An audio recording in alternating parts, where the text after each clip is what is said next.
Hello and welcome to the Theory of Computation lectures. We are trying to identify whether a given language is regular or not. Let's look at a few more problems and see if we have understood the concepts. Okay, so let's check if the following language is regular. The language contains strings of the form alpha to the power p, beta to the power q, gamma to the power r, where it has been given that p must be equal to q, which must be equal to r. So, as we had discussed in our previous class, in this language the strings contains same number of alphas followed by same number of betas followed by same number of gammas. So to accept such a language, the machine needs to remember how many alpha, how many beta and how many gammas were received, which is not possible by a finite automata. So the right answer is answer B. This language is not regular. Next problem is to see whether the language can accept strings of the form alpha to the power p, beta to the power q, gamma to the power r, where p plus q is equal to r. So we can quickly see and say that this is not regular, because once again, to see whether the number of gammas is equal to the number of alphas plus the number of betas, we need to remember the number of alpha, beta and gammas received, which can't be done by a finite automata. So the answer is B. The next one, the language accepts strings of the form 0 to the power m, 1 to the power n, where m plus n is even. Okay, so this language is regular or not? Let's first try to understand what are the different cases when m and n are even. So if m plus n are even, there are two cases, as we can see here. If m is odd and n is odd, then m plus n can be even, or if m is even and n is even, then m plus n can be even. Okay, so can we design a finite automata to accept a language which contains strings like this, where every string is of the form 0 to the power m, 1 to the power n, where m plus n is even? That means the number of zeros plus number of ones in the string must be even. That means it can have odd number of zeros and odd number of ones, or even number of zeros and even number of ones. Let's try to design an epsilon automata to see whether we can accept a language like this or not. So we start from an initial state A, and then we make an epsilon transition to B.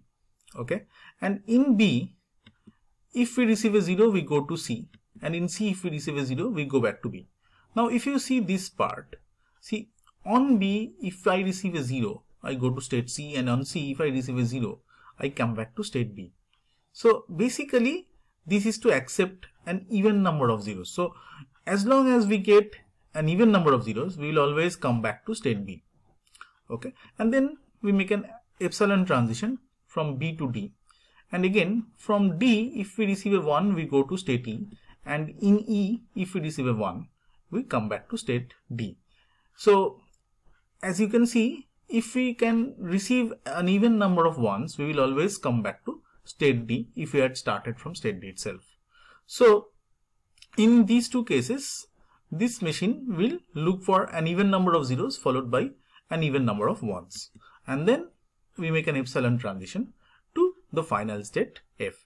So this path will consist of all those strings which have an even number of zeros followed by an even number of ones. What about odd number of zeros followed by odd number of ones? That should also give us m plus n as even, right? So let's try to design that part.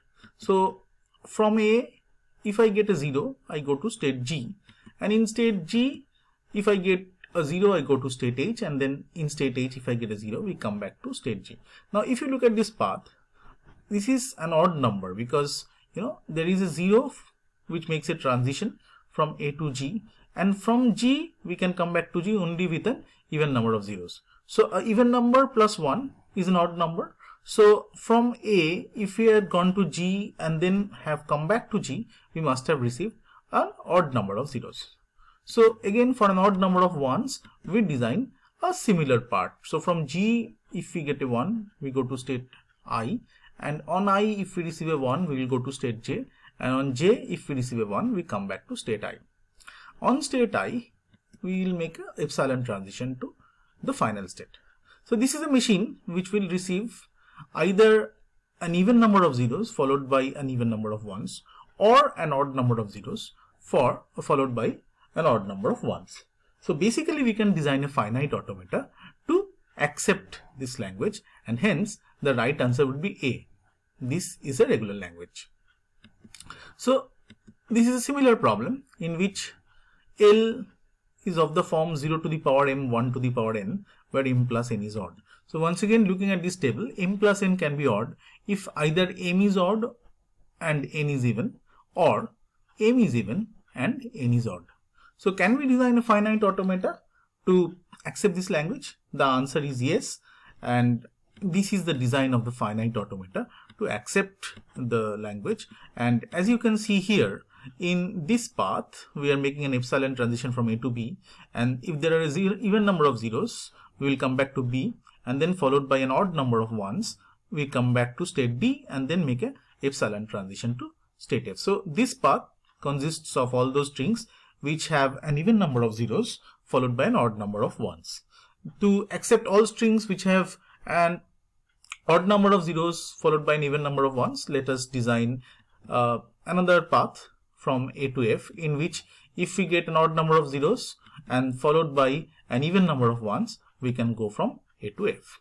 So again, as we can see, that we can design a finite automata to accept this language, and hence this language is regular. Okay, let's look at the next problem. In this problem, the language contains strings of the form S, C, S to the power R, where it has been said that S belongs to sigma star. Notice that nothing has been said about C. So if nothing is said about C, we have to consider C as one symbol. So C is a symbol, but S is a string which belongs to the clean closure of sigma. That means S can be anything starting from epsilon. It can be any string in the language. Now, is this language regular? Now, look at this. To understand whether this language is regular, we have to see whether we can design a finite automata to accept this language. So let's look at an example. So for example, if S is 0, 1, 1, C is 0, S to the power R, which is the reverse of S, will be 1, 1, 0. So to accept a string like this, the machine needs to know where S ended, then it needs to identify what is C, where C ends, and then it has to see whether the reverse of S occurs after that. Can a machine identify where a string ends? The answer is no. So again, this language is then not regular. Similarly, if you have a language which contains strings of the form SCS, where S belongs to sigma star, again, here is an example where S is 0, 1, 1, C is 0, and followed by S again, which is 0, 1, 1. Again, to identify whether this language is regular, we have to see whether a finite automata can be designed to accept strings like this. To accept strings like this, the machine needs to know where S has ended, followed by what is the length of C, and then followed by whether the same string occurs again or not, which is not possible, and hence the language is not regular. Let's look at the next problem. In this problem, we are looking at a language which contains strings of the form SC S to the power R, where S belongs to the positive closure of sigma. Instead of clean closure, we are now looking at positive closure. So once again, the strings are of the form SC S to the power R. That means if S is 0, 1, 1 and C is 0, the strings are of the form 0, 1, 1, 0, 1, 1, 0. Again, to accept strings like this, as we had already discussed, we need to know where S has ended and then where C has ended, which is not possible. So this language is also not regular. Let's look at the next one. Languages of the form SCS, where S belongs to the positive closure of sigma. I think by now it should be clear to us that it is not possible once again to design a finite automata to accept this language. So the right answer is B. Let's look at this one. The languages of the form S S to the power R, where S belongs to sigma plus. So S S to the power R means if S is 0, 1, 1, then S to the power R is the reverse of S, will be 1, 1, 0.